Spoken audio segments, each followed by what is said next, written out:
go ahead, Madam Chair. Welcome back, folks. This is House Corrections and Institutions Committee. It's our afternoon meeting, a little bit after 1 o'clock.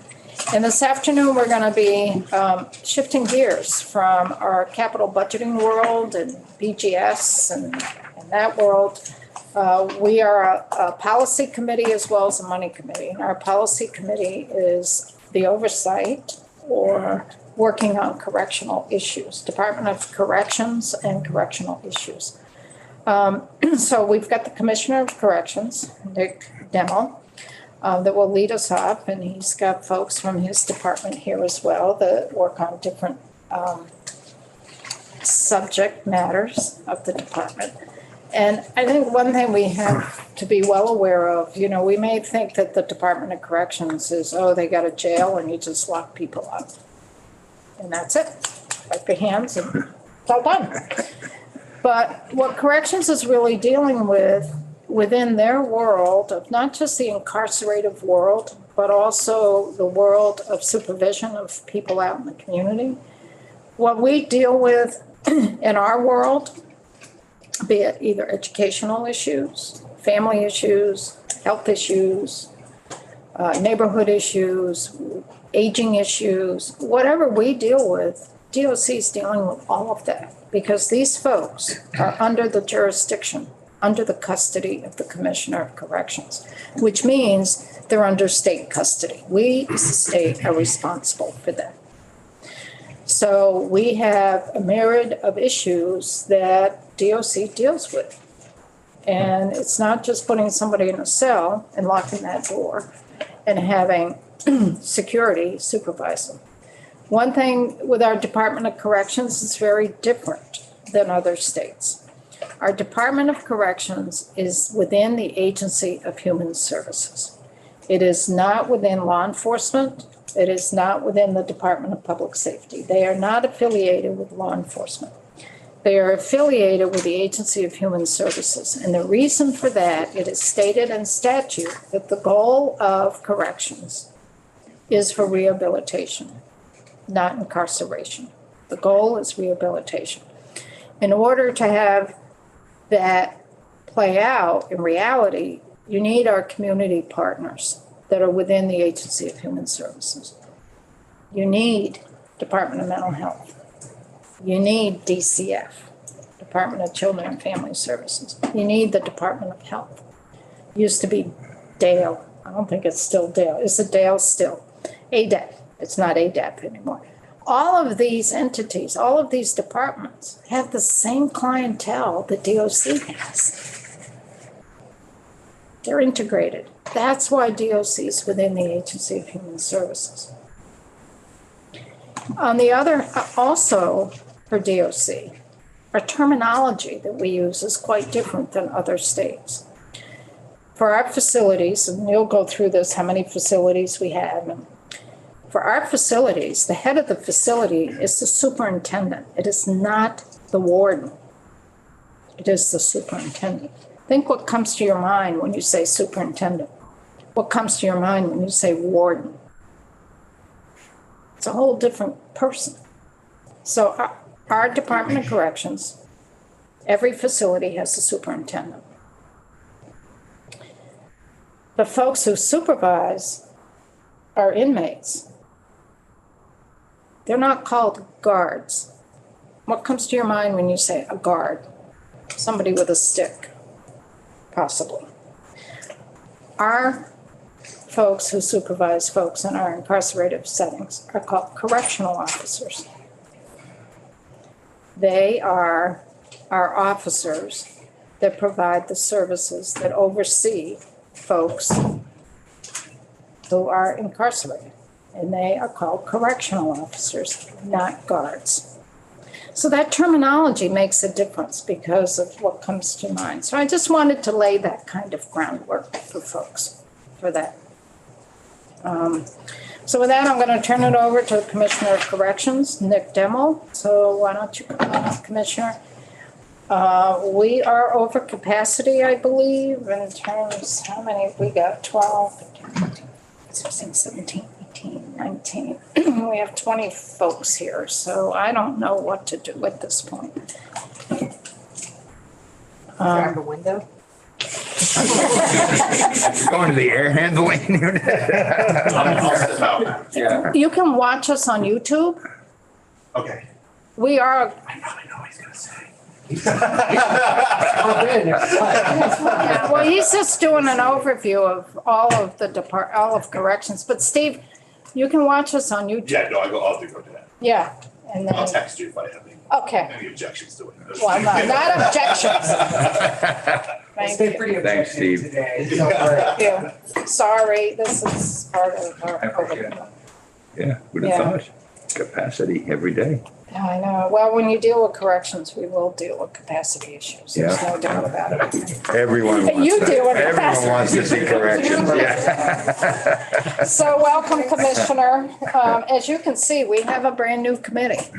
Brand new. We have a couple members who have been members of the House, but haven't served. We've got 3 returning members to this particular committee and some brand new legislators. So I'd like to just go around, introduce ourselves. So I'll start with Chip, who's our new vice chair. Chip Troiano. We met last year, actually, up on by the governor's office, and I represent Hardwick, Standard, and Walden, and I'm the vice chair of this committee. Good to meet you. How are you, Commissioner? Connor Casey, represent Montpelier. Okay. Welcome to my Yes. district. He used to be in VSEA. Okay. I represented correctional employees for about 9 years there, so. Oh, wow. Great. Excellent. Hello, Commissioner. I'm Gina Galfetti, and I represent Washington Orange, which is a ferry town in Old Midland County. Mary Morrissey, representing Bennington portion of. John Harrison, representing Weathersfield, Cavendish, and the big town of Baltimore, and it's my second term. And I was in education last. All right. I'm Wayne LaRush. I represent Highgate, Franklin, Berkshire, and Bridgeford. And I was on the Commerce Committee last year. Okay. Nice to meet you. Hi, I'm Troy Hedrick. I am representing Brooklyn. Okay. Excellent. Portion. So that would be a big, big bite to. Michelle Boslin. I live in Westminster, and I'm also representing Rockingham and Brookline. And as you know, this is my second term on this committee. Hi, good afternoon, Commissioner. Good afternoon, folks. Eric McGuire, representing Rutland City. Welcome, Commissioner, and everyone. Representative Tristan Roberts from Halifax, also representing Wilmington and Whitingham. And I'm the clerk here. Great. Nice to meet you. And we're gonna have a seating chart at some point that will indicate the Is folks. this your permanent? For this year. For the year? Okay. For this year, I don't know where we'll be next year.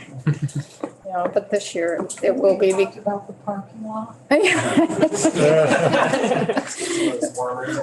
Some of the committees expanded in size, so they need a little bigger room. So the room we were in last year is a little bigger than this room, so it's musical chairs. I'd be happy in my old cramped committee room to Yeah. go back to that, but that's not gonna happen.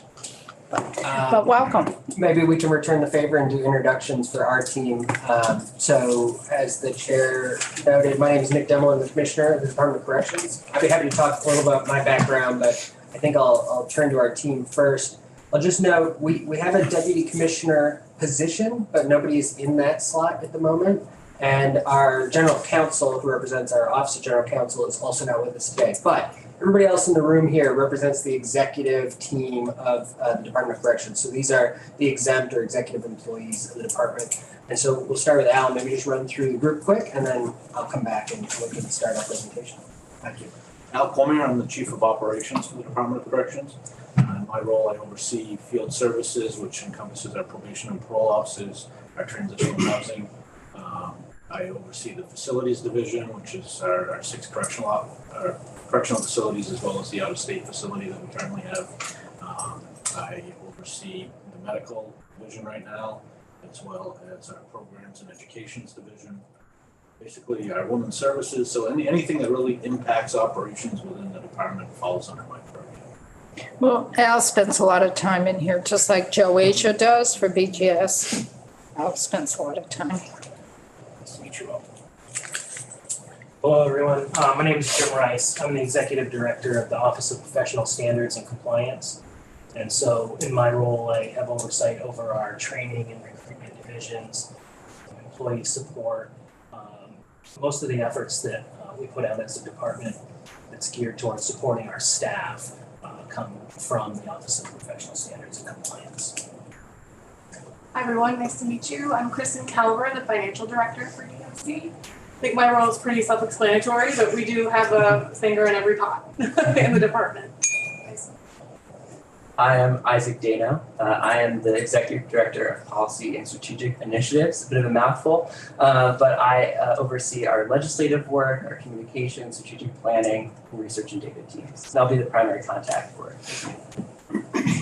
Great. Well, we want to make this as responsive to your questions or needs as possible, and the chair alluded that sometimes we speak with a different lingo or vernacular. So if there is anything that I say that you don't understand, please just stop me. Sometimes we use acronyms and I'll try to catch those, but want to make sure that we're speaking in the same language here. And please, at any time, if you have any questions, happy to entertain those as we go. And I apologize if it seems very rudimentary, but wanted to make sure that we give a good baseline today. So just to start, again, my name is Nick Demmel. I've been in this role about 13 months now, so I've got a whole year under my belt. Feels like a decade, but they tell me it's only a year. You got any white hairs yet?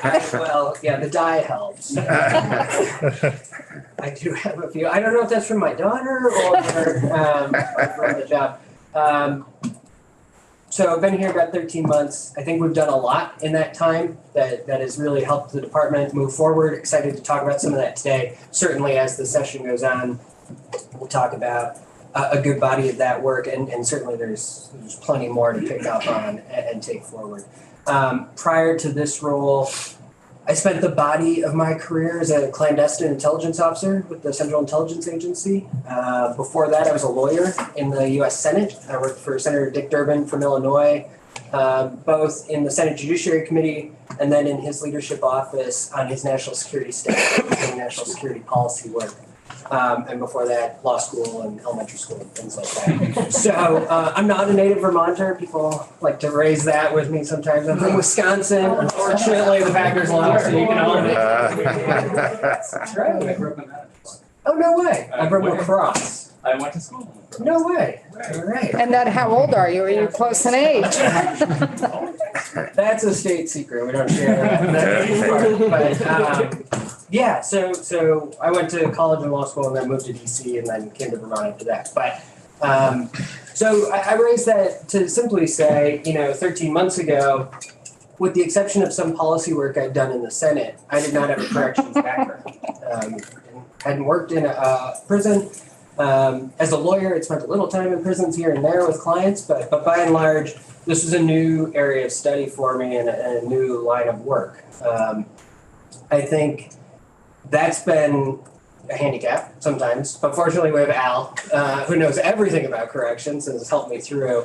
But I think a real asset at other times to be able to look at the problems we have in Vermont in our correctional system from a different lens. I spent the end of my career at CIA working in the director's office, advising the director on managing CIA as an enterprise and really bringing data-driven decision-making into the executive leadership of the agency. And that has been really formative, I think, and helpful to bring into the Department of Corrections to say, this is the way we've always done it. In many ways, our system is antiquated and we haven't kept up with the times. And rethinking the way we do what I think of as like the practice of corrections. How do we do the work that we're assigned by the state? We've built out our data and research team to really provide us a better understanding of the system itself, and that's been really valuable. And we can talk about some of that today. Certainly, I think you'll see as the session goes on, we rely now very heavily on data. So we'll bring you the data to show, here's what we thought, here's what's actually happening, and it's often different. And we think we understand a problem until we start really diving into the data, and it helps to guide our decision making as we go. So that's just some context to start. Happy to talk about any of that, but that's probably the least interesting part of the conversation today. So the department itself, one of the largest in state government. We also have one of the largest budgets in state government. I think we have the largest general fund budget. How much is it now? 179? 74. 74 total and 163 general. 163. So we're in a constant competition with DCF to see who can be bigger. But I think it underscores how complex and massive the department is. And because of the mandate that we're charged with, we'll break that down into smaller facets as we go through the conversation. But I wanted to highlight that at the beginning. The chair explained that there's really three, but two big things we talk about that set Vermont Department of Corrections apart. We're housed in the Agency of Human Services, and we really are wedded and deeply believe in the concept that in Vermont, corrections is a human service, and we need to approach it as a human service. We'll talk about population, but just over 1,300 individuals who are incarcerated in Vermont today. But they're human beings, and we call them incarcerated individuals because they deserve that recognition that we're really dealing with human beings on a human level every day. It also helps us, as the chair highlighted, to connect them with the right resources, whether it's substance use treatment through the Department of Health, mental health treatment. A huge percentage of our population has mental health issues. Whether it's helping them through the family court system or with children in the Department for Children and Families. It really is an asset to us to be that tightly connected to those other services. We also, the second real defining feature is that we have a unified system in Vermont. I think probably when it was designed, that was just the nature of the size of the state. We're a small state. What that means is in Vermont, there are no county jails, there are no local lockups. Everybody who is in any type of detention setting in the state of Vermont is housed with the state through the Department of Corrections. So I'll stop you there. Detention. Sure. It is pre-conviction. They've only been charged. So we think of our population in two categories, generally. The detained or detainees, detention population, those are folks waiting trial or waiting some adjudication of their justice involvement. And then folks who are sentenced, that group of people who was convicted or is serving some other type of sentence for their justice involvement. And yes. I don't want to Sorry? Is there a percentage? Yes. Folks in your facilities? Yeah, if you don't mind waiting, we'll go through all the population data and statistics, but it's large, I'll tell you. And in most states, just so you're aware, in most states how this works is there's a county jail system that would handle most of the detainee population, then states typically take on the sentenced population. That's also kind of how it works in the federal system. It's the Bureau of Prisons takes sentenced individuals, but other folks are spread around through contracts, mostly of it. Sure. So I think the committee, detainees, when you refer to detainee, it's because they have not had the ability to make cash bail or they're being held without bail. Yes. That's why they're detained. Yeah, or they're coming back on a violation. On a violation, right. Potentially. If they weren't sentenced to a term of confinement, they're sentenced to probation, but they violate probation, they can come in until it's adjudicated. Okay. Yeah, that's right. Is your data going to show for those detainees, how many are being held without bail? How many are being held with bail? Lack of bail. I think we can break it It down. would be helpful because I think folks have, I know we addressed this a few years ago, Yeah, bail that reform. people are feeling that the bail is set so high that people can't afford it. And we put in initiatives, and I think the data shows that right now is very, very minimal. That got taken care of, that there's more deeper issues involved when someone's a detainee. And if there's a high bail set, it's set for a particular reason. Or if there's no bail set, that's set for a particular reason. I think it would be good to get a handle around that. So any perceptions that people can't pay bail, that there may be some other issues at play there. We don't have the population broken down that granularly today in our presentation, but certainly we can go that deep and give you presentations specifically on population. And I think one of the interesting things we've been looking at a lot lately is population data and how that's changed over the last several years. But also, I'm reticent to use the word, but the recidivism rate, which is a bit misleading, but breaking all that down and really explaining that. And I think there's some really interesting things happening there that can help guide your public policy approach to justice in the state. And so look forward to doing that. We won't have that for you today, but certainly look forward to doing those presentations with you soon. That would be very, very helpful so people can understand. 20 years ago, we had a lot of people coming in on DUIs. Yep. We're not seeing them now. Hardly any. I mean, as some folks have said, you got to work really hard to get incarcerated. Yeah. And some folks believe that's good. And other folks are saying, well, we arrest them, slap them on the hand, then they're back in the community. Why aren't they in jail? So it cuts both ways. So that's on the incarcerated side.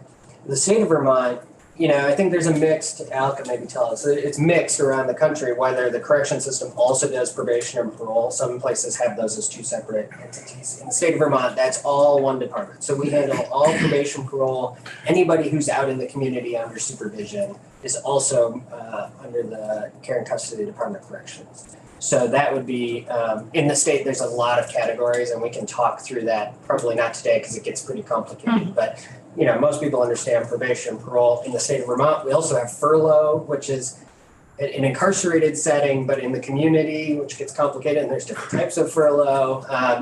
Suffice to say, we'll go through the data on that in a minute, but our system does everybody who's incarcerated in Vermont from the second they're arrested until they are released on maximum or get out of prison, and everybody who's in our communities under any type of supervision. So to really explain what the commissioner just said, this is where people get probation, they get parole refused. Here in Vermont, probation is set by the courts, and the courts have jurisdiction in terms of setting up those conditions of their probation. And the person on probation is supervised in the field by corrections. And any violations of those conditions that a probation officer sees, the person then goes back to court, and the court makes the decision on do they continue the person on probation, or some of them may have an underlying sentence. Do they then get put into a correctional facility? So probation is with the courts. Furlough is the middle thing, that's with corrections. Parole is under the jurisdiction of a parole board. And a parole board is a separate entity, though the funding comes to the parole board through Department of Corrections. But they're a separate entity. So if someone is due to go, they're eligible for parole, they need to go before the parole board. And the parole board will decide if, and DOC will make recommendations or not. The parole board will decide if that person can be paroled. Parole board will set the conditions of those parole. Again, it's our field service offices with our correctional P&P folks who are supervising folks who are on parole.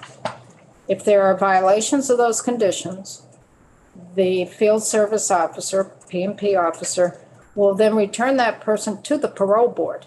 It's the parole board that then will decide, does the person continue on parole or are they reincarcerated to finish out their sentence?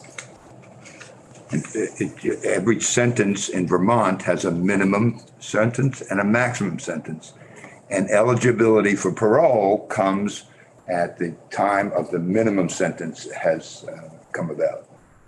Well, sort of. And furlough. Yeah, and then we have this. Well, reentry furlough. Yeah. Unique to, some other states do it too, but it is a unique feature to Vermont where the department can decide to put somebody out in the community. They're technically still incarcerated, but they're serving their incarcerated sentence in the community. And we set the terms of their conditions for release, etc. I think this probably warrants a deeper dive at some point, and we can show graphically how this kind of all works together. But suffice it to say, our probation and parole staff, so our field workers, manage everybody we just talked about. They're responsible for supervising that body of folks. So what was said about furlough? They're under DOC, but they have a short leash. they can come back into the facility pretty quickly. Parole, they have a longer leash, so there's a lot more leeway there. Right. So that's sort of a simple way of looking at it. Connor? Do the facilities still take in the in-cap population for a couple days? Yeah. Public inebriates? Yep.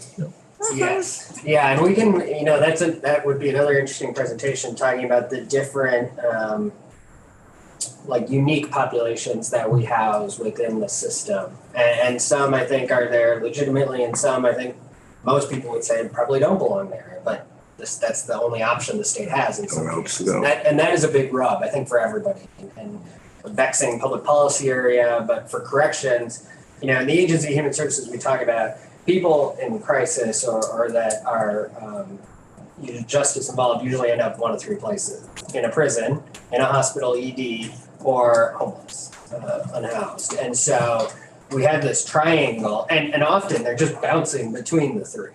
And so that's a really challenging problem that we're trying to, as a whole system, intervene and prevent these kind of end results. But those are the three receiving systems that usually are addressing the population that we have, unfortunately.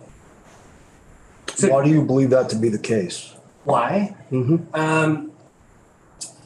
Well, broadly, I think we have a heavily overtaxed community support system. Often people do commit crimes. Why that is, I think, is up for more conversation. And many people are suffering from mental health or pretty severe substance use issues.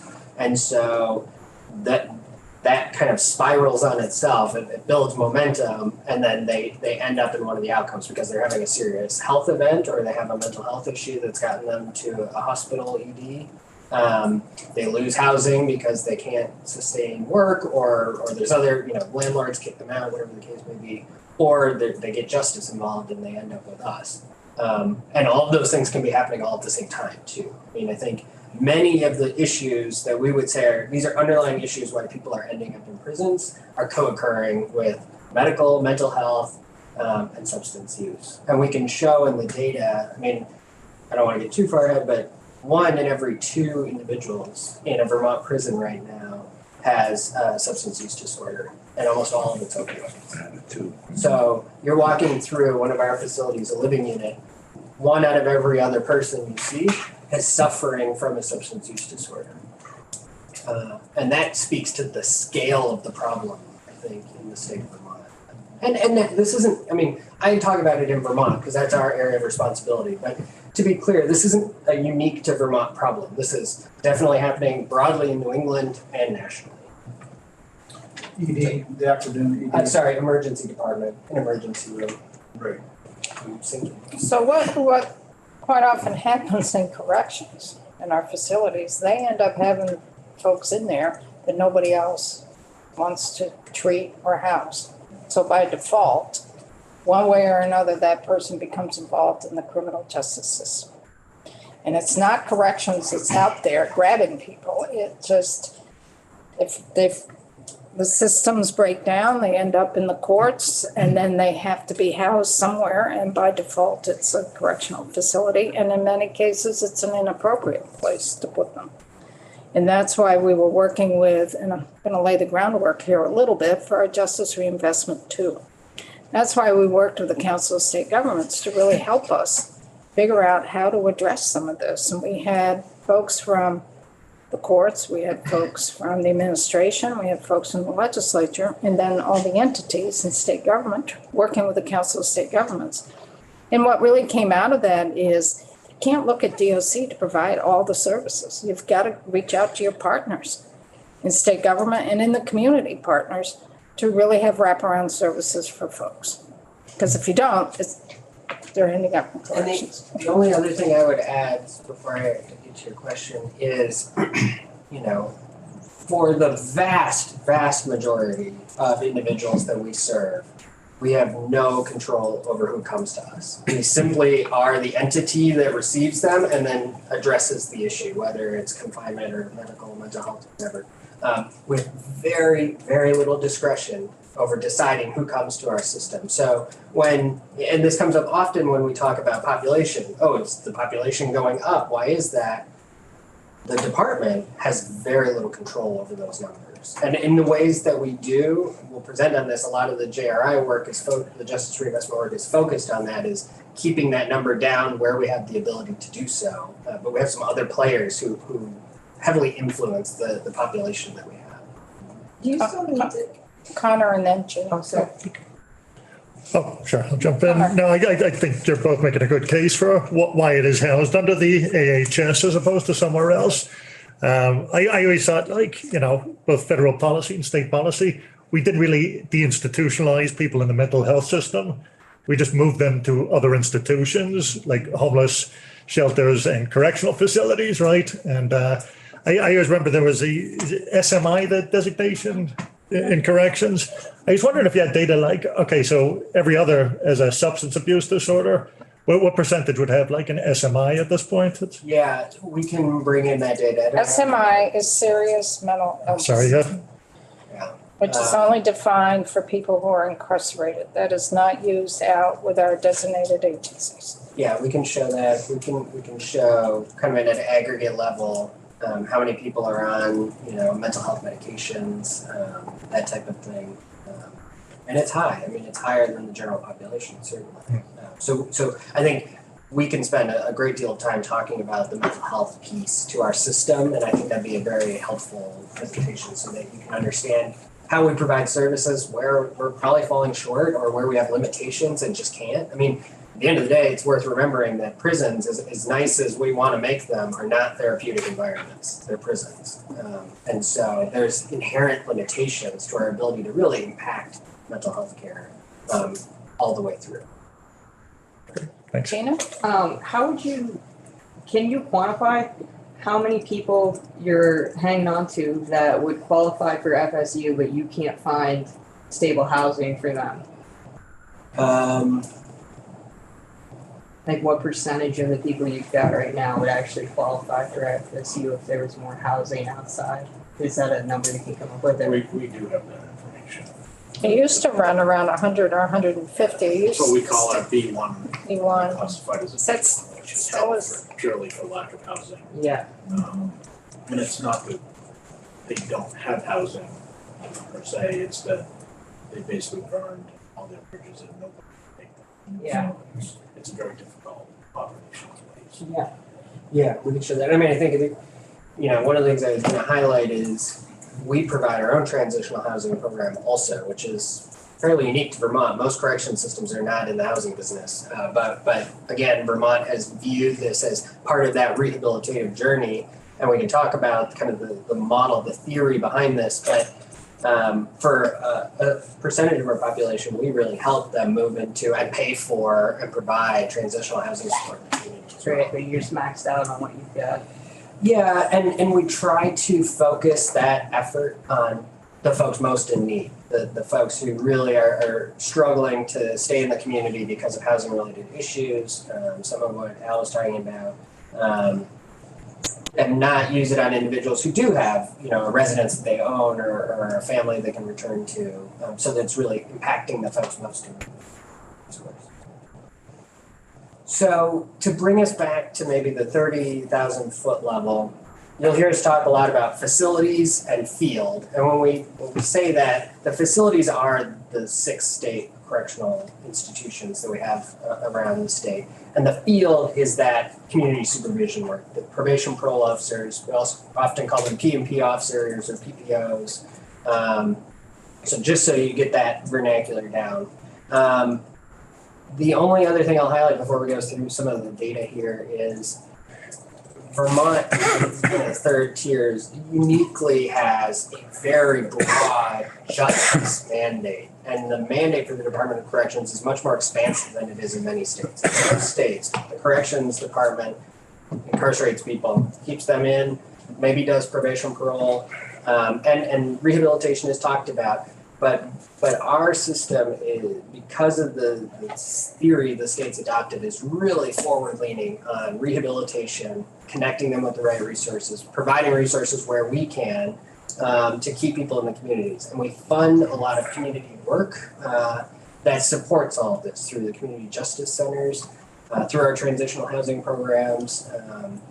And so while we have the kind of core security and safety responsibility for individuals who are confined, we really do try to take a much more rehabilitative approach in Vermont than I think a lot of our counterparts around the country.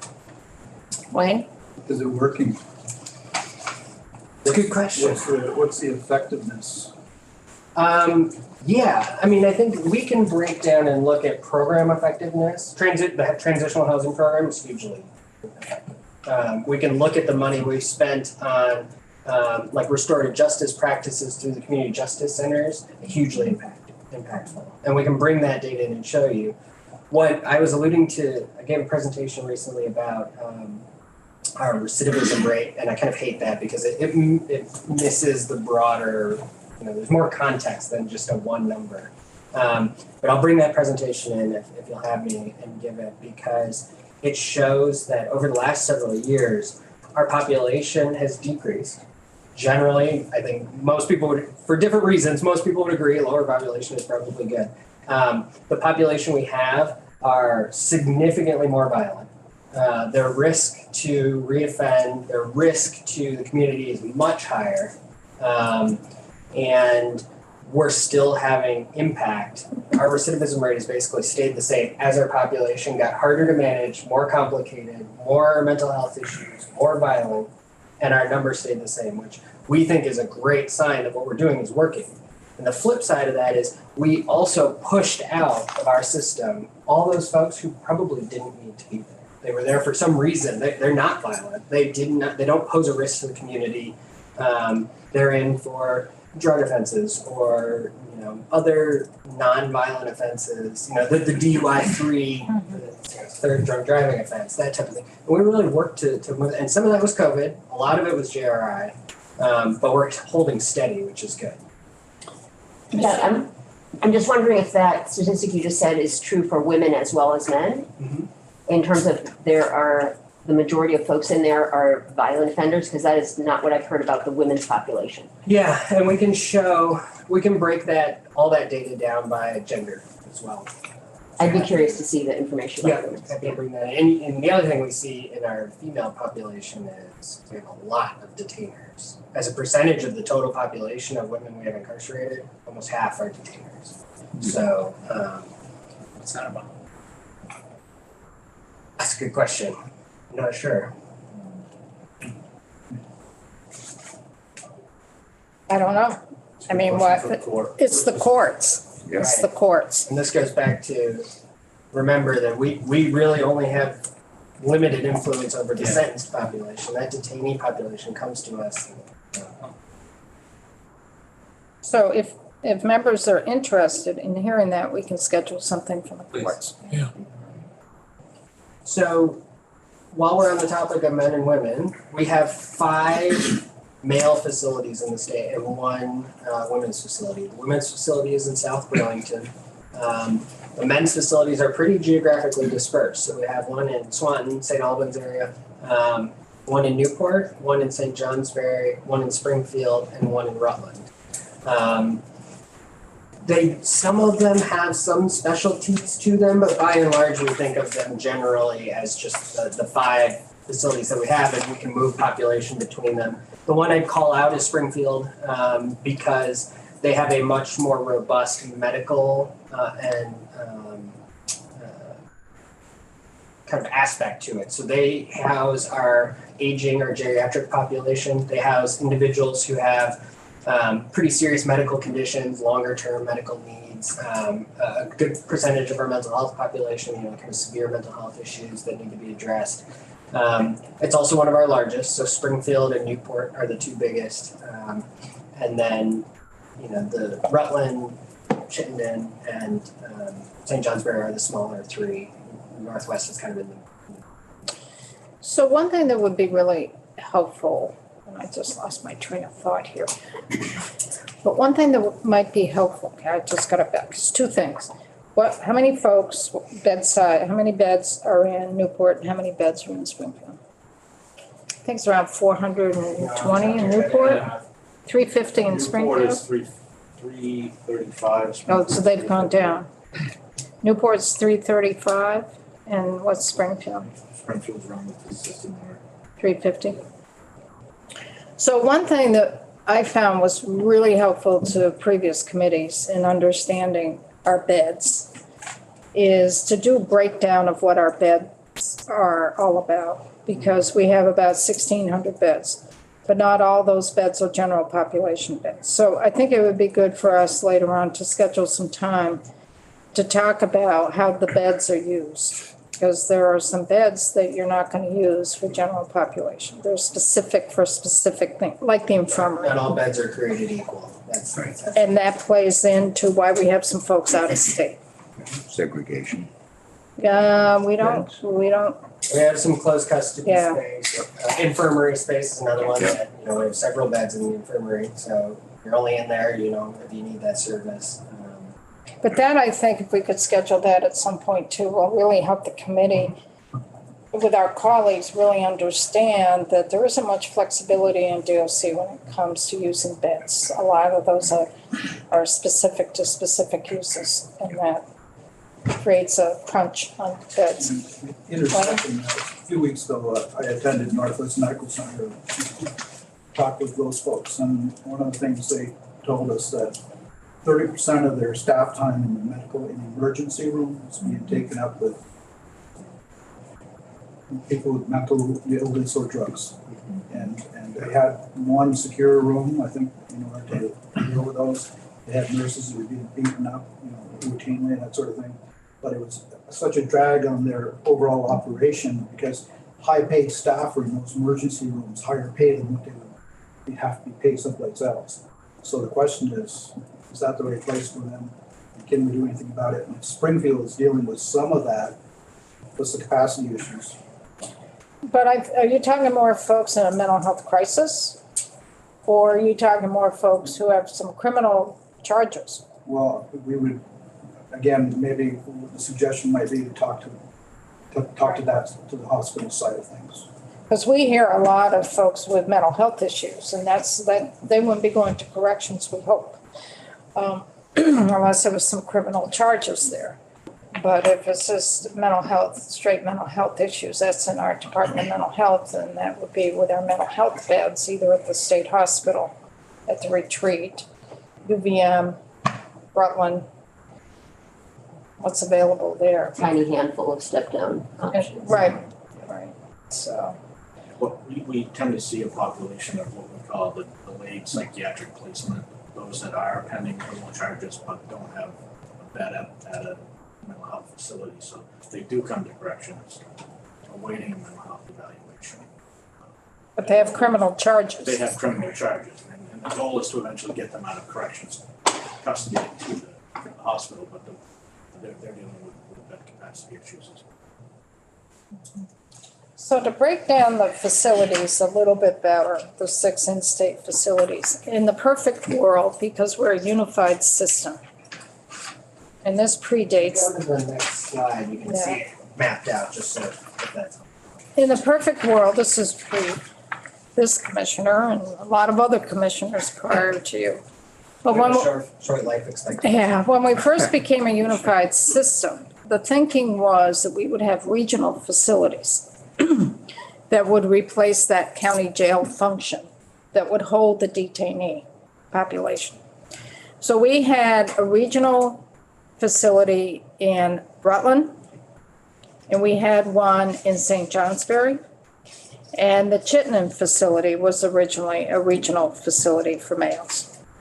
And in southeastern Vermont, we leased from the county government, from the county, a building in Woodstock. And that was our regional facilities.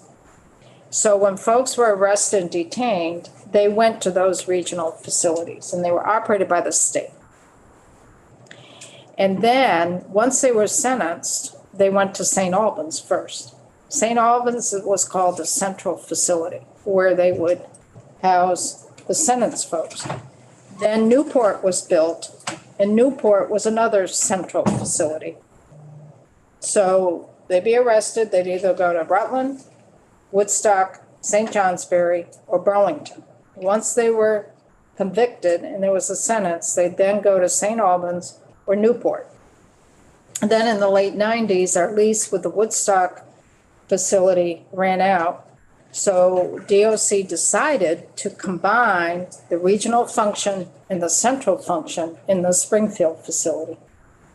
What was also happening at the time was the numbers were coming in so high into corrections, they couldn't keep delineating the Rutland, St. Johnsbury, Chittenden County, South Burlington facility as regionals. So now your detainees are also going to St. Albans, they're going to Newport, and they're going to Springfield. And that creates its own problems because in a highly volatile, closed environment, you've got folks who have been sentenced. They could have a cellmate that's a detainee, and that's not good for either one. And the more detainees you have, the more pressure it puts on where do you house those sentenced folks. So right now, we have a contract with the state of Mississippi to house some of our Vermont offenders in our out-of-state beds. And we're at what number now, about 170? 125. So we were as high as 250, we've gone down, We were as high as 700. well, way back, yeah.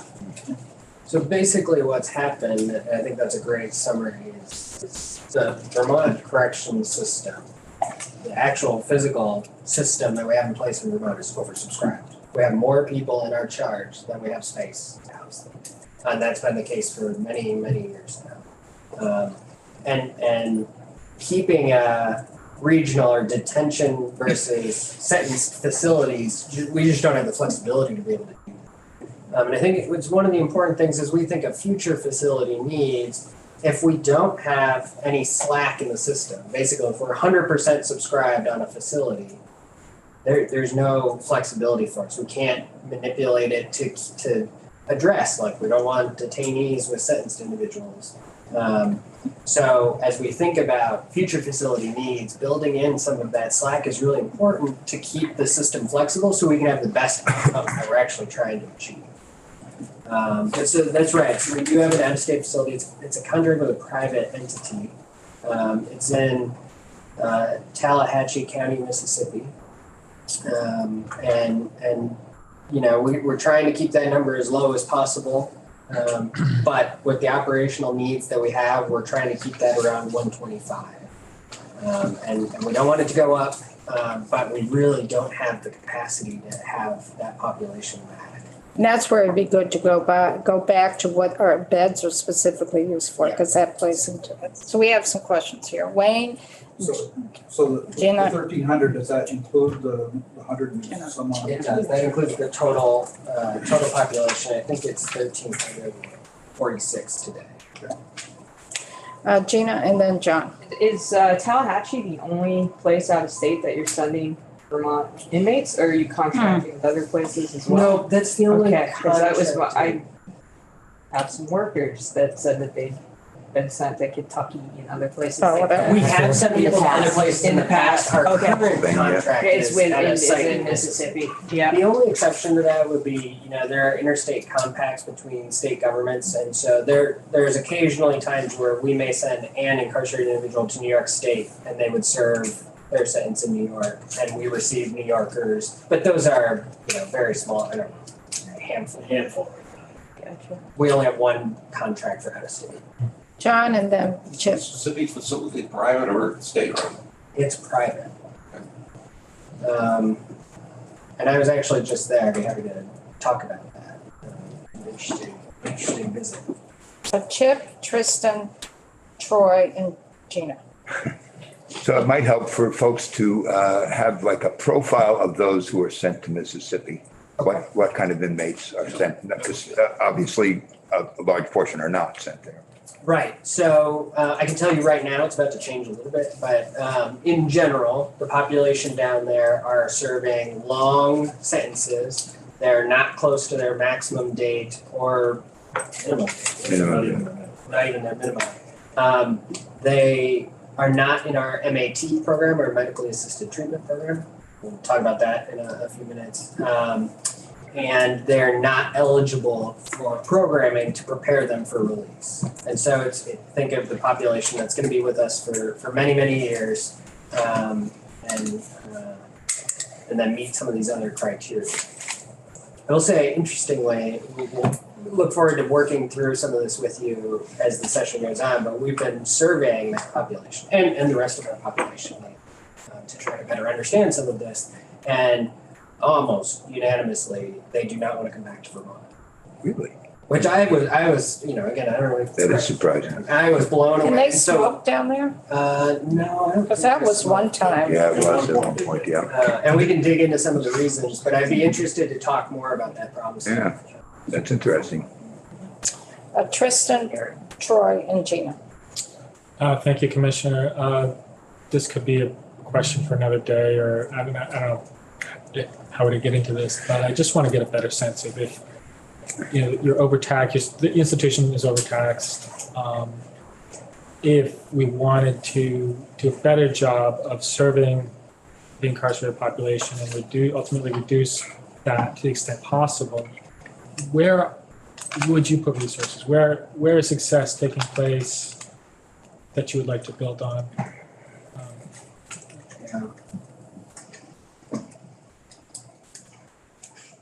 There are a lot of places to spend resources. Let me start there. I think we're having a great deal of success really achieving the JRI objectives, the Justice Reinvestment objectives. And that is helping. It helps in the short term because it's better preparing individuals for release. It's definitely helping in the long term to keep those numbers down. And I think it's because we're really actually getting at some of the underlying issues, not simply you robbed a store, so you're going to jail. It's why? And how do we work with some of that? Or you have a substance use issue. Let's get you substance use treatment. Let's connect you to the community support.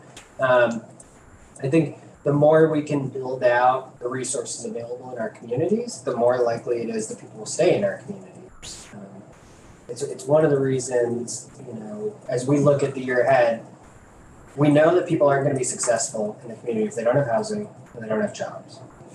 Those are kind of two prerequisites to success. And then often if they don't have substance use treatment. So if we can really hammer on those three topics, I think it's a way for us to keep people in the community and be successful out there. I think we would take some time with your question and digest it to really show where we're having impact right now and whether we need to amp that up or now move to something else. But it's a great question. It's a fascinating question. I'd love to hear more when you have the opportunity. Absolutely.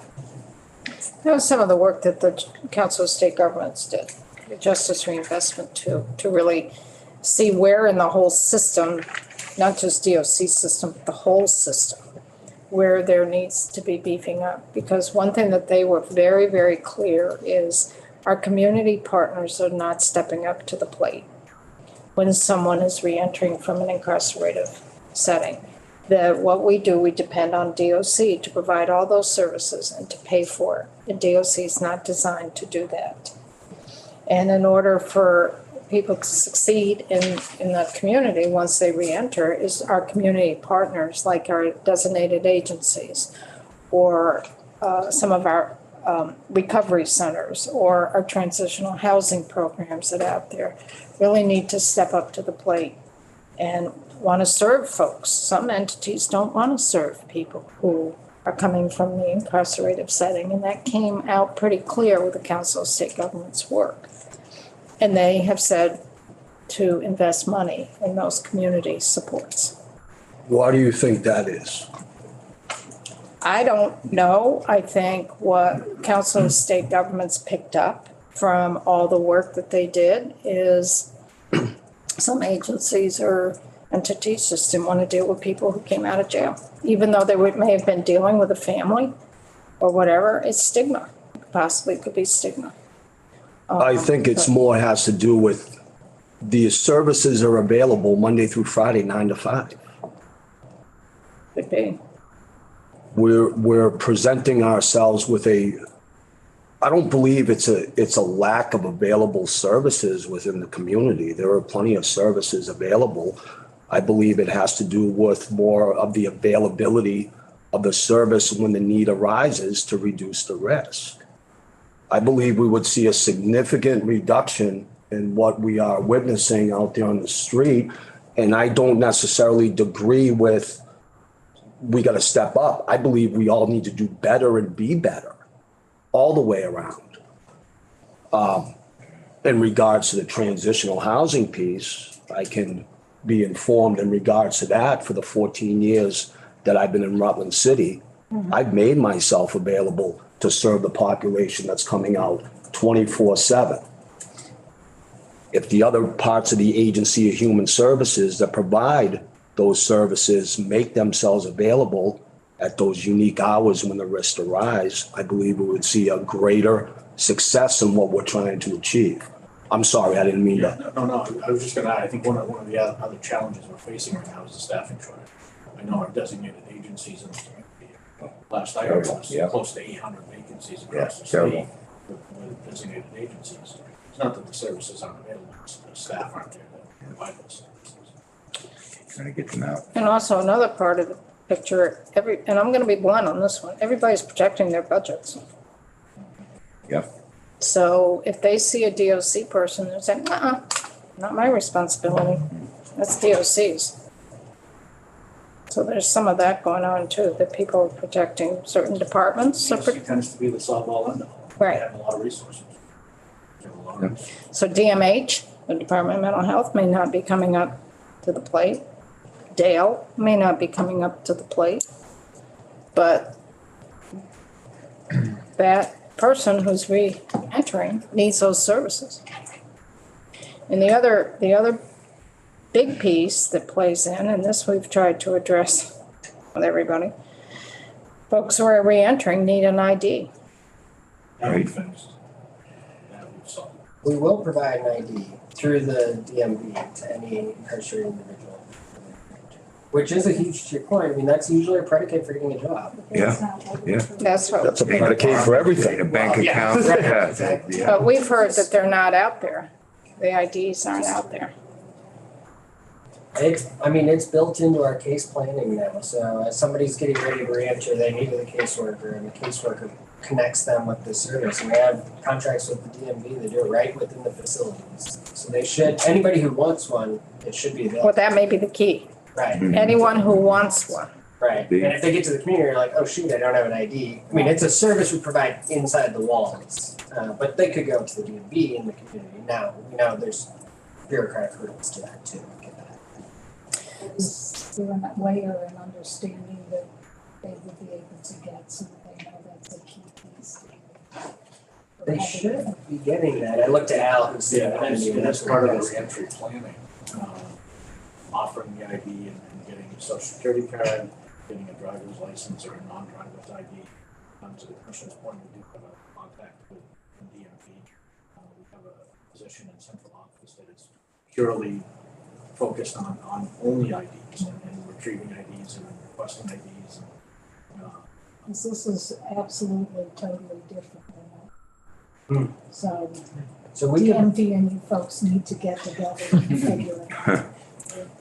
We can bring in some, I know I keep talking about data, but we can bring in the data to show, like, here's the number of IDs we handed out last year. Great. One and one, that type of information. So I'm gonna put everybody back on track, because we've gotten off track in terms of questions. So it's Troy, Gina, Wayne, and Trista. I appreciate it.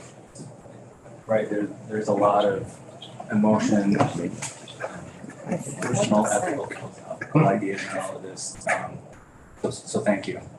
My question, so we're using a private facility in Mississippi. I'm going to call that a for-profit facility. I think that's fair. Yep. We're using for-profit healthcare as well. Is that accurate? Is there anywhere else that where people are profiting off of our incarcerated folks? Commissary services. Sure. Yeah. Electronic monitoring. Yeah. It's a slightly different, but yeah, electronic monitoring. Do you have to buy is it because you buy the equipment, or the supervision isn't done privately? No, but Equipment. the equipment and the software that backs all that up, How so. far out do those contracts? It varies. The renters to One we're talking about. breathalyzers. So the out-of-state bed contract, a private for-profit facility, that RFP went out this week. So we'll be searching for a new vendor. How long of a contract? The last one was 4 years with an option for 4 years with two-year extensions, and then we got an extra year because of the COVID. And then, the healthcare contract was 5 years. where are we on that? That RFP just closed, so we're in Okay. negotiations for a contract. And they do, the medical also does the mental health, They do, yep. both. Basically Yep, comprehensive healthcare, yep. dental, the whole suite. Tablets, video visitation. Commissary, do you know what the contract term? 2025. And then tablets is the other thing. So every incarcerated individual in Vermont has a tablet. And that has a suite of free offerings, and then there are options to purchase things on there as well. And that's provided by Phil. But who's, the inmates are paying for that, the incarcerated aren't paying for that, though, are They pay for only things that they want above and beyond what's offered. So you want to watch a movie or something, you can rent it.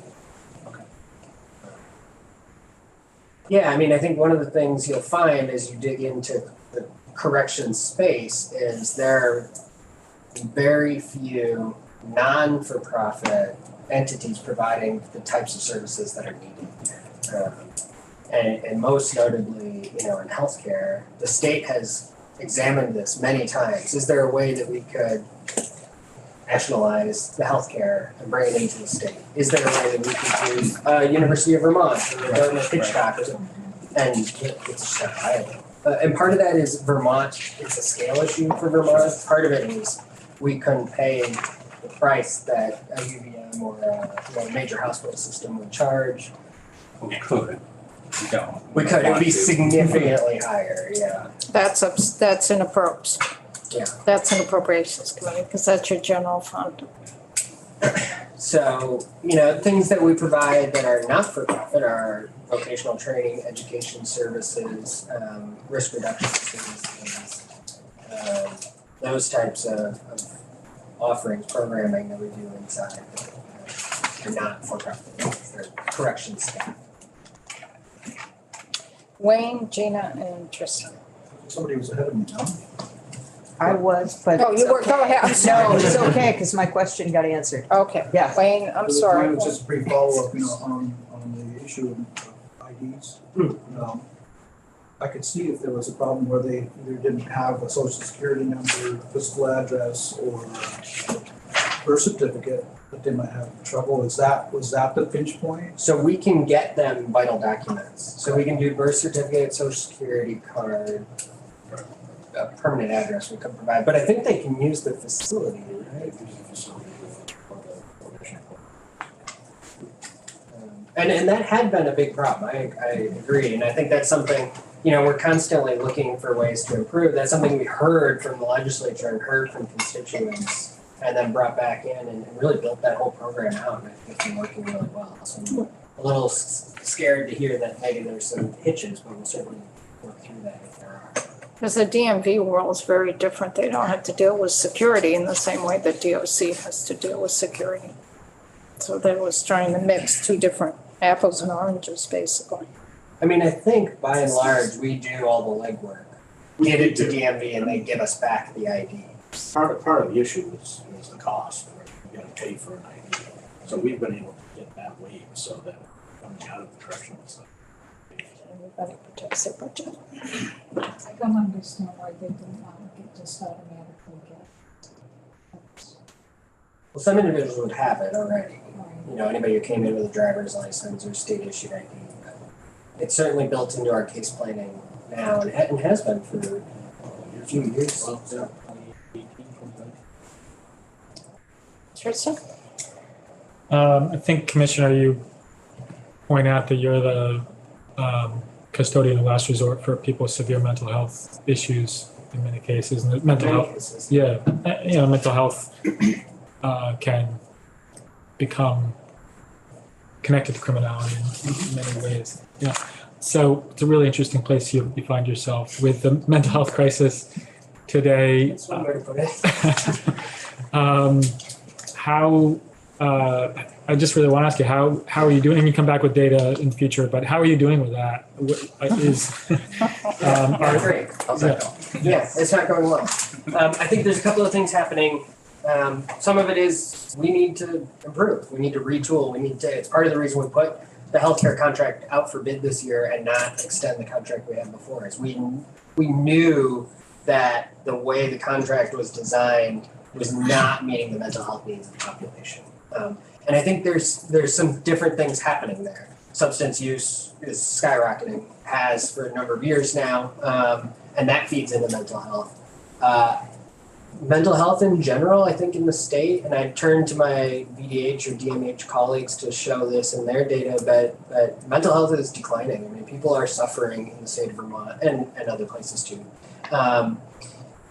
For our population specifically, the incarcerated population, COVID, I mean, Vermont, I think we can say we did the best in the country in a corrections system for COVID, mitigating COVID. We're the only state in the country who did not have a single incarcerated individual or staff member die because of COVID-19. Only state in the country who can say that. But that came at a cost. I mean, the way we were able to achieve that outcome was through severe mitigation. A lot of isolation, a lot of time in the cell, not a lot of rec time. Visitations ended for long periods of time. And I think that was the right thing to do. We preserved human life. But we need to recognize that had a cost to it. And we're starting to pay that cost. So, I think I'm a glass half full person. I see their opportunity. So now we need to turn and really address the mental, emotional, physical health toll that took on our population. And so as we looked to bring in a new health contractor, we put a huge emphasis on mental health care. And here too, we get hamstrung a bit because there aren't mental health practitioners available. Even if we wanted to flood the system with 1,000, practitioners, we'd never find them. But again, we have to recognize that that's the reality we're living in and find other ways to deliver services. And so one of the things that we really sought out was telehealth, so that we can provide mental health right to the tablets or through some other means in the facilities, people can get access to it so that we may not have enough practitioners today, but we can get you telehealth appointments or just being imaginative about how we attack that problem set. The MAT program, I think there's a lot of philosophical debate about that as a program, medically assisted treatment.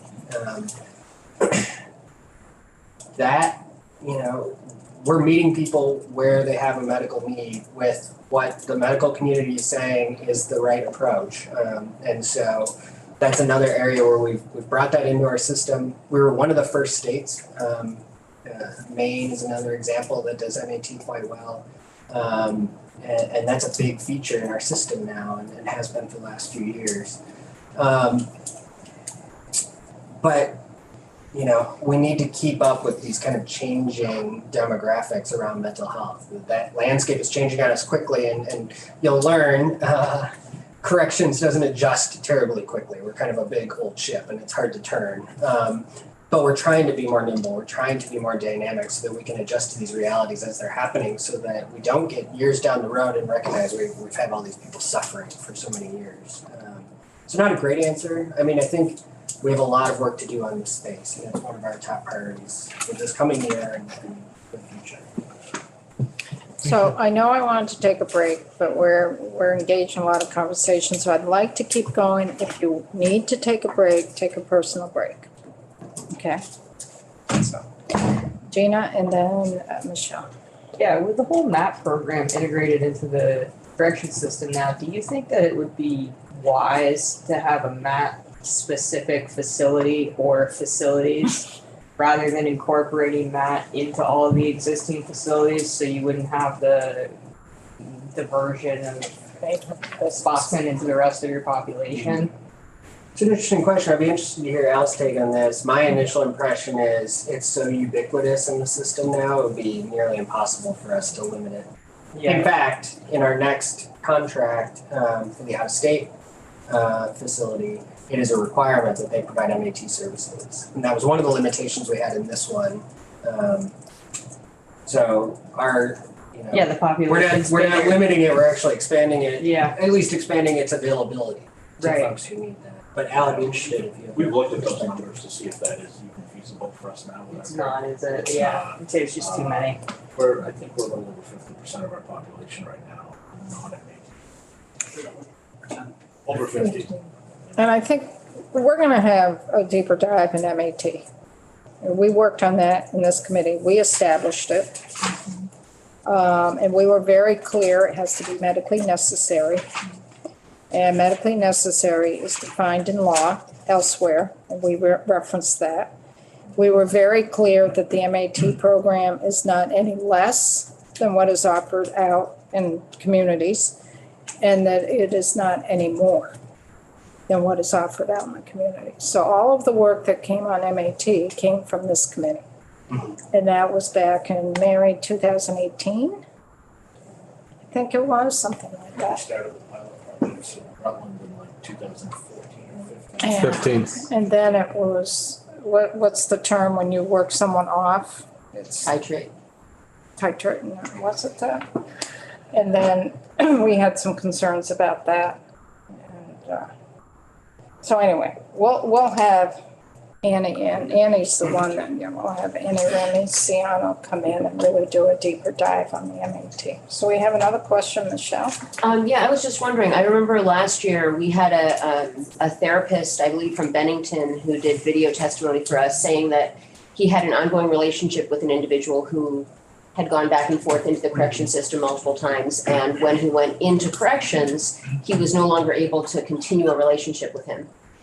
Because it was a private counselor, and then when he went, it was like, they have their own counselors, they don't want me. So I guess I'm just wondering, you said you're looking now at who's gonna provide your healthcare. Is it possible that it would have some more options so that people who already had counselors on the outside could continue them? Because with the remote usage, that feels like a way that you could meet needs without needing to hire new people if you're able to utilize pre-existing services. It's an interesting proposal. I hadn't contemplated that, but certainly that's something we can talk about. Any way that we can force multiply, especially health practitioners and specifically mental health practitioners, we'd be interested in exploring. Okay, yeah, I hope you can do that. It comes to a billing issue. Yeah, right, I was just thinking that. Medicaid? Like, can you? No, well, no. They're incarcerated. No, This is a hitch. It's a hitch. Yeah, when you're Maybe in, there could be an alternate billing system. no, when you're in, I'll leave you to figure that out. when you're incarcerated. I'd like you to figure it out. Come tell me. You're the lawyer. Yeah. I was gonna bring this before the committee, that when a person becomes incarcerated, all insurance goes away. If they have private insurance, it goes away. They're on Medicare, I think Medicare stays, but I'm not sure. Does Medicaid goes away? Medicaid goes away for sure. Does Medicare? Yes, and if they Yes, go to a hospital Medicare kicks in, kicks back in. but Medicaid doesn't. So all of the healthcare, I think if you are Medicaid eligible and this gets into how the health contract is Right. structured, and we can talk about that at probably another meeting, but if you go to a hospital needing hospital level of care, at a certain point, I think Medicaid does kick back in for certain, if you're at a certain level of need. Like And we're medical, eligible previously. and we're eligible. Right, Yes. that's governed by federal Medicaid. right, so all of the most of the healthcare that is provided in DOC is on the state nickel. Right. Because a detainee loses healthcare, Yeah, you know? but many of the folks who leave our facility then become Medicaid eligible. So it is very complicated, and you're talking about individuals often who, struggle to navigate these really complex barriers, and the barriers are huge and diverse. As the ID example points out, it seems simple. Why aren't people having IDs? But, it becomes a bureaucratic hurdle along the way. So this, what Michelle put on the table about having, a private person and do it through the tablet, audio, video conference thing. it goes right back to billing. Because that person wants to be paid, but who's gonna pay? Because Yeah. if the person is under Medicaid or under a private insurance that would have covered a therapy session, they're incarcerated, they lose that. But, you know, the person providing the services, maybe they're not hooked up with an insurance company, or maybe they don't accept Medicaid, or who knows what. There are a couple of things that come to mind that are worth exploring at least, because I think we don't want to take too many ideas off the table. We want to at least run on the ground and see if it's feasible. But finding healthcare providers in general in Vermont is difficult. Mental healthcare providers in particular is almost impossible. So we're not just dealing with medical care, mental health, we're also dealing with dental care. That's the other piece that comes in as well. And you want to make sure that people, I had a superintendent of a facility one time, she was talking that a person who was incarcerated came up to her and asked her, you know, he was getting some dentures and he was asking when they were coming in. And we walked away and I asked her, I said, do you get a lot of pushback from the public that, you know, inmates getting dentures? And she said, when I do, the response is they got to eat. And if they can't eat, we're going to have higher medical issues for that. They got to eat. So, you know, you got to balance that out. So I want to move on to population statistics, but Connor, do you have a quick? Yeah, actually, at some point I'll have a lot of questions on private prisons and stuff, but just for today, you know, we all inherited this policy, right? It goes way back here. And I think it's fair to say it's not a black and white issue. We need flexibility when we're at capacity here. That said, I'm really uncomfortable with the idea of handing someone in our custody over to a company that's beholden to bottom line objectives by shareholders, right? So I'm wondering, like, as you put the contract out to bid, is there an effort to maybe look for other county or state facilities that would be, you know, open to public records requests, things like that, to see if they have capacity? I think we have done that. And they've done that. Yeah. This is where this issue gets very complicated.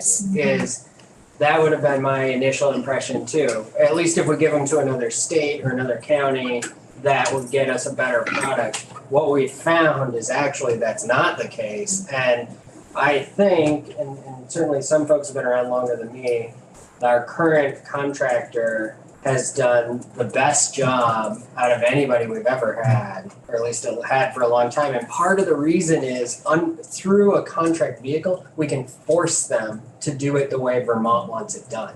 We can't force the state of New York or the state of Michigan to change their procedures to adjust to our needs, but we can force contractually a private company to do that. And so we have really ratcheted up how we control the provision of service in this facility using the Vermont way. And so Vermonters down there are housed in a unit all by themselves. They have a whole building to themselves.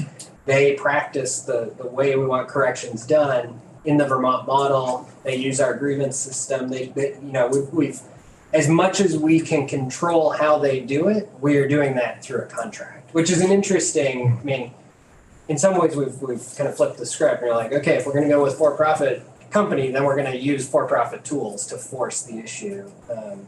Because we have housed people in other states and other counties, and the outcomes were not good.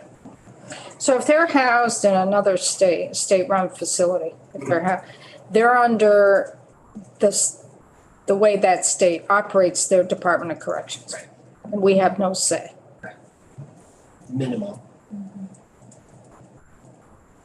Because that's followed through the interstate agreement on the interstate agreement, they transfer it. So they take them and they have control. Their policies, their procedures. We have no say. So welcome to the legislative world. That, you know, you think something is really simple and you look at it and then you get down and you peel the onion and then you end up maybe being in a place that you never thought you'd be in a place to agree to, one way or the other. To be clear, I mean, I think it is everybody's position that we would prefer not to have an out-of-state contract at all. We would prefer that the entire population be in Vermont, served by Vermont staff in a public setting. And that's why I would like to get into our beds and what the beds are used for. Because that limits us in bringing people back from out of state. Because we don't, in general terms, we don't have any general population beds. We don't have enough of those because our facilities, the way they're built, is limiting it. And the needs that our population have and have developed over the last several years really limit that. Population statistics. Yeah, so let me just highlight, we have 11 district offices. Those are our probation and parole offices. Those are geographically dispersed. I think there's probably one in at least every one of your districts, or pretty close to it. And those are denoted on the map as well. We also have a correctional academy, so we do our own training. It's in the St. Johnsbury area. And I just wanted to highlight that we recently just graduated our largest class ever, or at least in memory. In a long time, yeah. 51 graduates, which was a real watershed moment. And we'll give you a briefing at some point on our stability and sustainability and really how we address the staffing crisis we're facing. That academy was really the first in a series of really positive signs that, hey, what we're doing is actually working, and validated, I think, a lot of the work that we put in over the summer. So population this morning, we have 1,346 individuals in our care and custody. We have about 5,000, just over 5,000 supervised. So those are the folks out in the community. The total detainee number is about 500 today. And you can see that broken down by some demographics below. And, I'll note that by and large, our sentenced population number has been declining and now is slowly declining, staying pretty steady, which is what we would expect. Our detainee number is growing. So just put that out there, and I think we'll probably talk more about that as we get into the session. But happy to entertain any questions on the population statistics. Troy, and then Chip, did you have your hand up? Actually, I wanted to inquire about training, but just a brief question, not a explanation. Let me go to Troy, Yeah, and then we'll okay. go to. Sure. I'm assuming you have racial data as well, racial demographics. Yep. The what? I'd love to see that. Racial demographics, I'd love to see that. Just point of order, I would probably hesitate to use the word other there, othering, with regard to gender identity. We can probably break that down into various categories of transgender. Yes. Other than one, right? Other than the norm is kind of how that plays out. Okay. Just a piece of. Yep, no, I appreciate that. Sorry, I was orienting myself to where you were on the slide here. Yeah. But I'd love to see racial demographics. Yep, absolutely.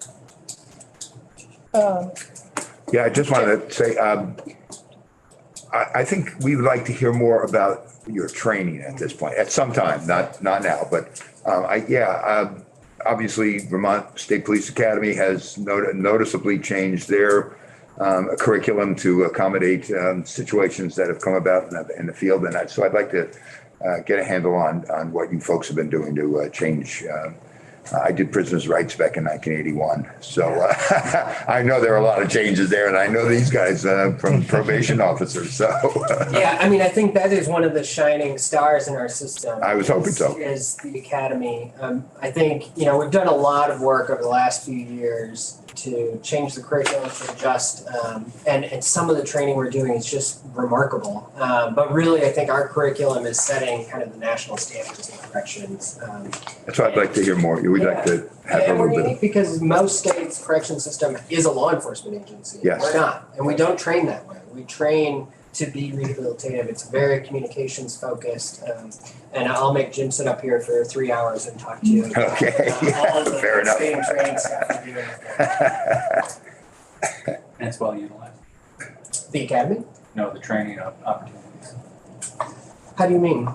Meaning, are your workshops full? Are your classes full? Are your Yeah, I mean, I think people will. you're talking about initial training. You're talking about training of Correctional officer. Correctional officer, yes. Yeah, Okay. correct, no We programs. offer a full suite of kind of continuing education and training, that's which where- is also that's where I largely was done at the training. academy, although we do it in other offices and stuff I too. think I was on vocational training. Oh. So Troy, are you talking about training and education and vocational training of Yeah, I our was on vocational incarcerated training. population? I thought you went back to vocational training, sorry.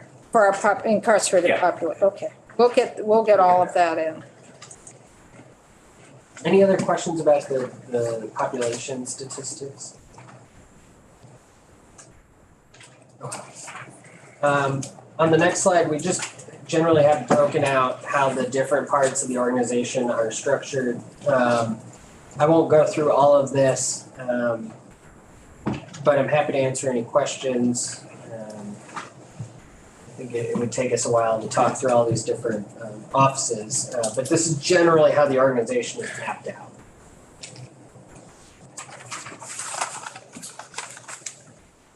On the next slide, we have some top lines about the budget, and I think we'll probably do a much more robust budget briefing coming up. But just in general, these are kind of the top line numbers. We called out a couple of things here. 94% of the budget is general funded. So we largely don't get funding from other sources, rarely. A lot of that goes to the payroll, personnel, and contracts, as you can imagine. And then we call out in the second box here the justice reinvestment money. Just for your awareness, one of the tools the state has used to funnel money into justice reinvestment is we have a contract for our out-of-state facility. So we have a total number of beds that we contract for. We only pay for what we use.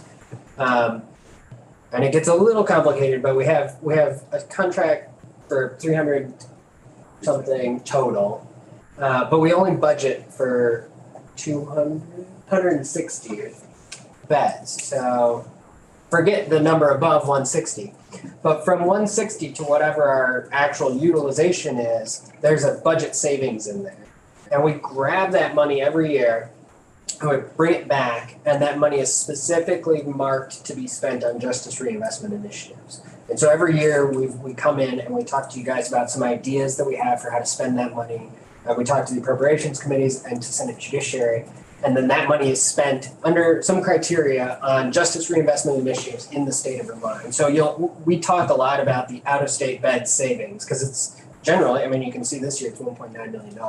It's generally a pretty good chunk of change. And we use that to really impact some of our justice reinvestment goals in the state. So we called that out on here just so you could see that. And in the budget adjustment testimony, you'll see some of that discussion for last year's money, the $770,000 that we spent. So Right.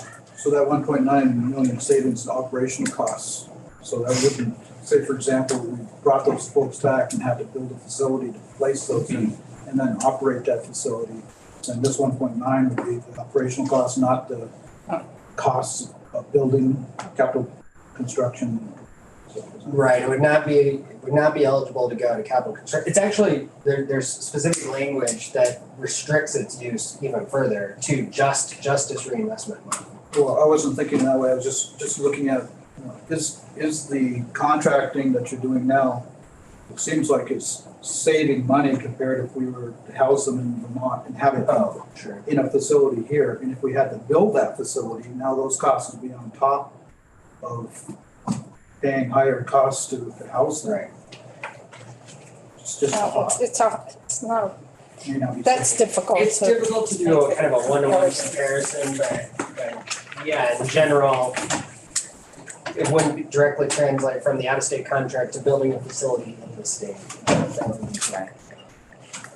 So, And you'll hear about it. We are planning to build a new women's facility in the state of Vermont. Facilities, kind of. So you'll hear a lot about that this year because it's a big part of the conversation. do you have off the top of your head the operating costs for each facility? Off the top of my head, no, I wouldn't dare, but I can certainly get those for them. Because I think that would be interesting, and also the cost per inmate, because it depends on the size of the facility. Yeah. Services for that, and that's quite an eye-opener. But to get back to the justice reinvestment, the goal is that if you, and this is a real I'm grappling with how to bring the committee up to speed on this, because this is many years in the making. And it's really complicated. And I don't want to be the one doing this. But in concept, when we contracted out with the Council of State Governments, we're trying to figure out what initiatives can be put in place to stop the revolving door of coming into our incarcerative setting and coming into perpetually into corrections. Through all the work that the Council of State Governments did with respective parties here in Vermont, they came out with some proposals and initiatives. One was putting back in earned time, which we did. Another was streamlining our furlough process and our parole process to work and put in place presumptive parole, which we'll get into. That's a whole different world for that. To streamline folks, once they've reached their minimum, where do they go for supervision after that? Other pieces of that is what we've touched upon, is the community system is not coming up to the plate to help folks reenter. Like I said, so the savings that occur within the Department of Corrections budget, when you start putting in these initiatives, those savings can be captured in their operating budget. Those savings can be captured and then invested in these programs or augment these programs that are out there, like can augment a transitional housing program, can augment folks who are convicted of domestic violence, can augment working with them in managing their anger and realizing their contribution to domestic violence. The savings are best captured by our contract with the out-of-state beds, because that's something quantifiable. They'll come in, DOC, the governor will come in with a line item for the next fiscal year for our out-of-state bed contracts. And you can say maybe it's 10 million. That's based on X number of beds. And then at the end of that fiscal year, you can say, we were contracted for 300 beds, but we only used 200 beds. So there's a savings there, that not all that money got expended. So whatever that amount of money is, then with Justice Reinvestment 2, you invest that in those programs and initiatives that will really augment what's happening there in the community. So we've done that to date. We did that with the 777,000. We already did that. When the fiscal year finished, June 30th, 2022, what was contracted for out-of-state beds and what was actually used showed a $1.986 billion unexpended funds in our out-of-state bed contract. So those are savings. So instead of putting that just to the bottom line of the DOC budget for FY24, that money is going to be invested in certain programs.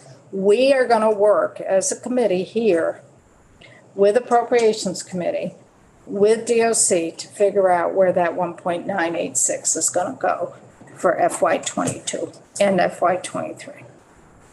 Why do we contract for an unrealistically high number?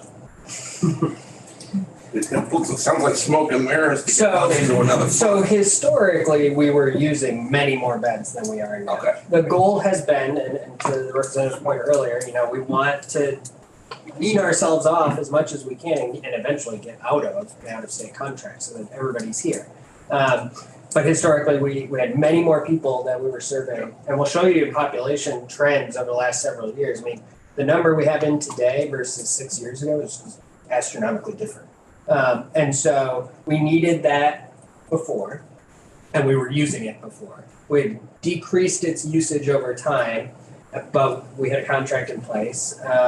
And we have decreased the budgeted amount, knowing the total number is gone. Yeah, but you're not going to see 1.9 again. Yeah. Usually it's around 300,000 400,000. But recognizing our utilization rate was actually lower, so we could budget it lower. But we also know there's zero slack in the system right now. And if one of our facilities went down, we would need the emergency release valve. And so that's why we have a contract for more than we use. We only budget for a certain part that we know generally we'll use, with some slack in there.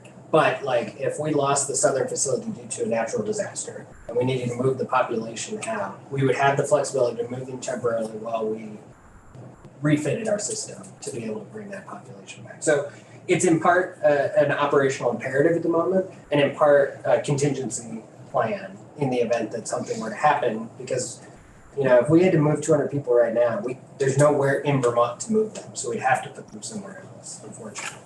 So again, you're not gonna see that 1.9. I mean, that one is an anomaly. When we got notice of that in July, it was like 1.9. I mean, it's usually 300,000, 400,000. And again, the contract will change again this year because it's out for bid right now. So it'll be different next year than it has been in the past. But we'll still have savings. It'll just be, have to figure out. There'll be more. It's gonna look like. Yeah, it's gonna be more. It's kind of a safety valve. It is, yeah. Because even like if you did construction in a facility where if you did door controls in a unit of 150 beds and you did some door controls,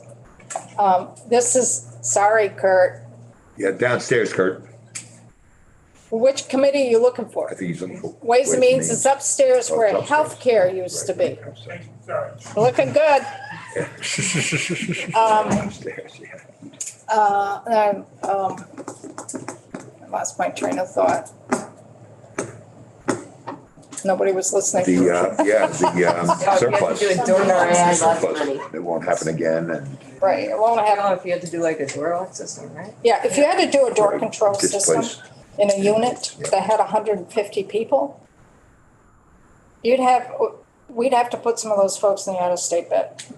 Because you couldn't absorb that. I mean, maybe you could put them in the gym in that facility for a short period of time, but if you're doing construction in a facility that you have to take a unit offline for a year to get in there, you're not gonna keep 150 inmates in a gym.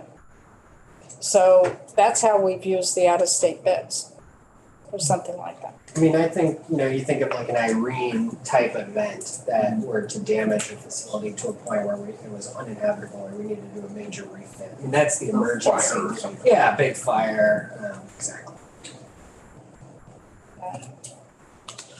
Anything else? We got another. So I just wanted to preview a couple of things here. I mean, we have 4 key areas that are our priorities for the year ahead. We didn't talk much about it today, but I think it's probably well known. The department has a huge staffing challenge on our hand. It's something we've had for a while.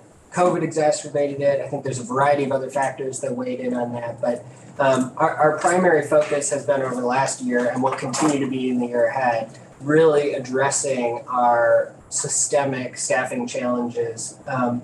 But that's the staffing side. That's the kind of on paper side. Really also reorienting the department to its people and investing in them and showing that the department is truly cares about its staff, invests in their wellness, well-being, invests in their careers, and becomes a more people-oriented department, particularly for our own staff.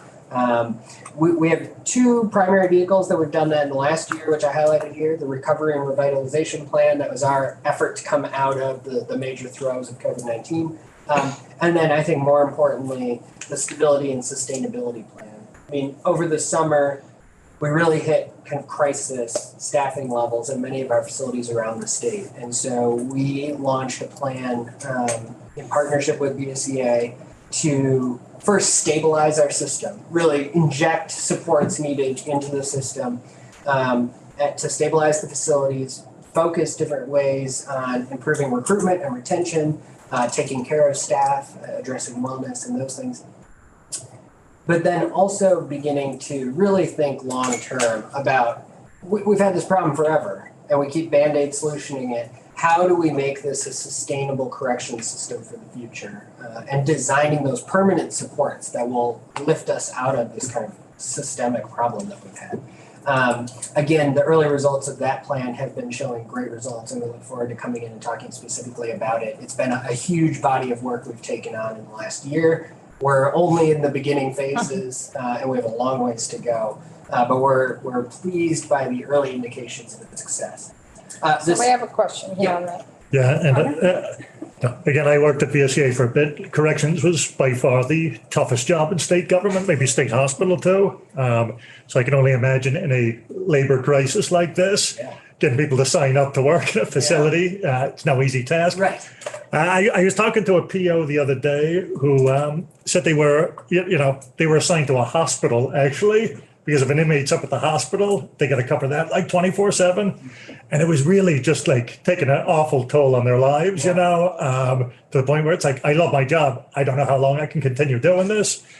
And they referenced that there was a plan maybe coming in the next like week or so, to give employees there to show what the reconfiguration was or how they were going to deal with this. So, yeah. if you could speak to that, yeah. Great question. So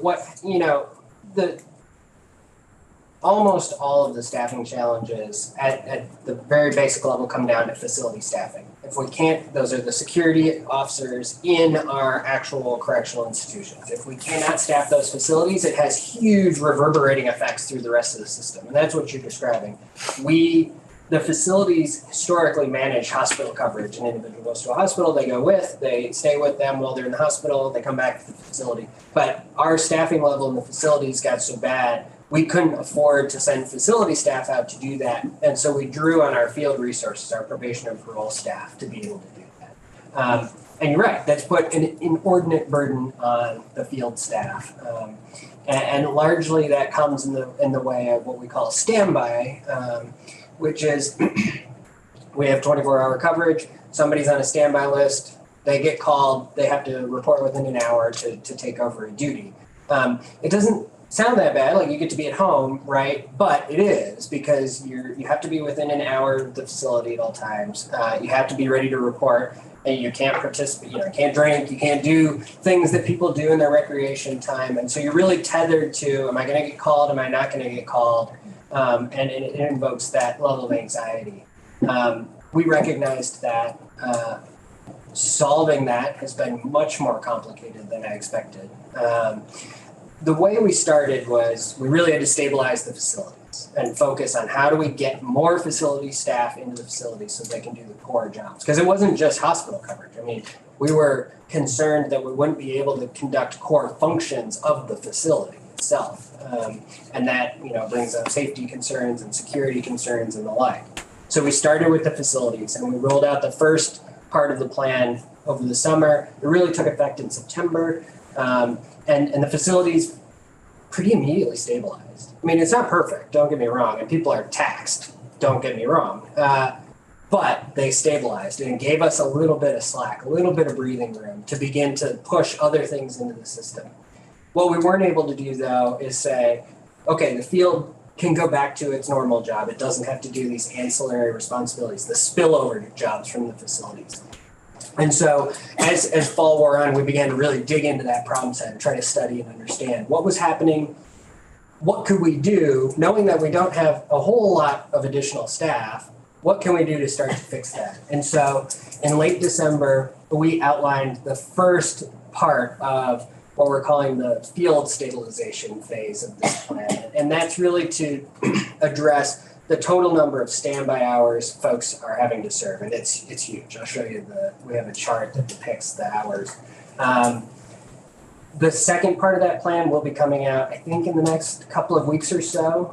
One of the things that I wanted to do before we really release the plan, though, is we're doing now twice yearly surveys of all DOC staff. But for the field staff in this survey that's going on right now, we specifically asked them, is your major pain, are you feeling the impact from standby or actually having to go to the hospital, or so that we can best understand, what is the big impact they're feeling? Let's target that first. Then let's start taking on these smaller pieces.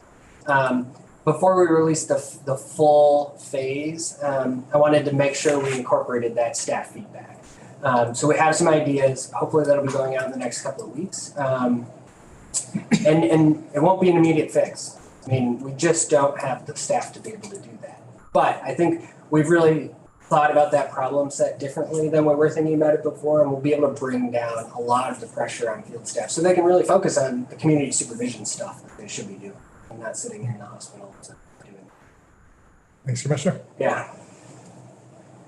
So why don't we finish up with? Okay, yeah, a couple other priorities that we have for the year. So health and wellness. We talked a lot about that today. Largely that's focused on mental health and emotional wellness and the trauma responsive work that we need to do. But that's on both sides of the equations for our own staff too. These are really traumatic jobs at times and hard environments under the best conditions and extremely hard under the worst conditions. And we need to recognize that our staff experience trauma right along with those that are incarcerated. And so really focusing on the health and wellness of the populations that we're serving. Our third one is diversity, equity, inclusion. And we have justice on here, but I think what we really mean is ensuring that we're maintaining a just system, that we hold ourselves to that kind of principle. And some of that is the grievance system that needs a lot of work. Some of that is our other processes to make sure that people aren't getting caught up for different reasons. We revamped our mission, vision, and values work and are doing some other interesting things in this space, and we'll be excited to talk about our work on the third priority this year as well. And then the final one is really, it's part of the sustainability plan, but it's really modernizing our system. I mean, I think you'd be surprised, for those of you who haven't spent any time in our correctional facilities, it's a largely paper-based system. So the logbooks are paper, checkout lists are paper, and that's fine, but there are more efficient ways to do it, but there's also better ways to grab data on some of that so that we can understand where we're having pain points. We can understand, where there's bias in the system, all these different attributes to that. And so there's some of that is technology, but also making sure that our practices are the modern best practice for the United States. And I think a lot of the corrections best practices have yet to be written. And so we want to be the state that's writing them. And there's some exciting areas that I think we can really jump out in front and be kind of the tip of the spear for corrections in the US.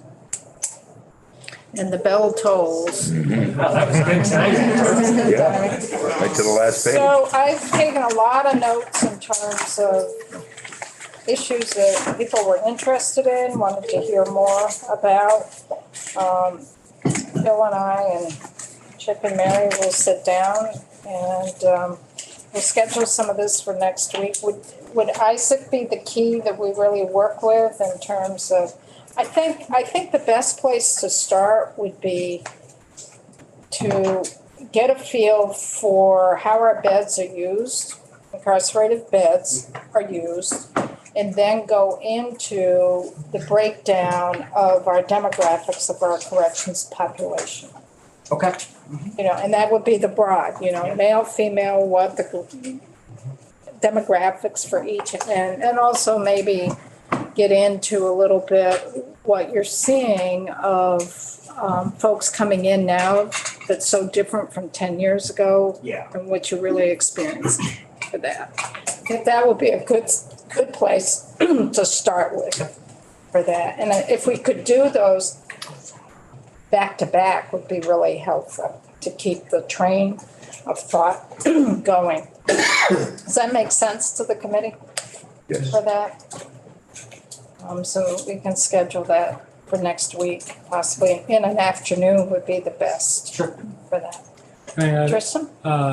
If we'd had more time, I had more questions on diversity and inclusion, so hopefully we can include that in the. And you can also just offer, feel free to reach out to me directly or Isaac or anybody on the team if we've got questions in between. I know we get a lot of constituent messages as well. We're happy to help through any of that. Speaking of that. So feel free to let us know. There you go. Here. Looks like I have a busy afternoon. Yeah, I'm gonna hand that over to Isaac. Is that all for correction? It's for me. Is it all from my constituent? No, it's from a lot. It's from, no, it's quite a bit. It's quite a bit from all over. All over.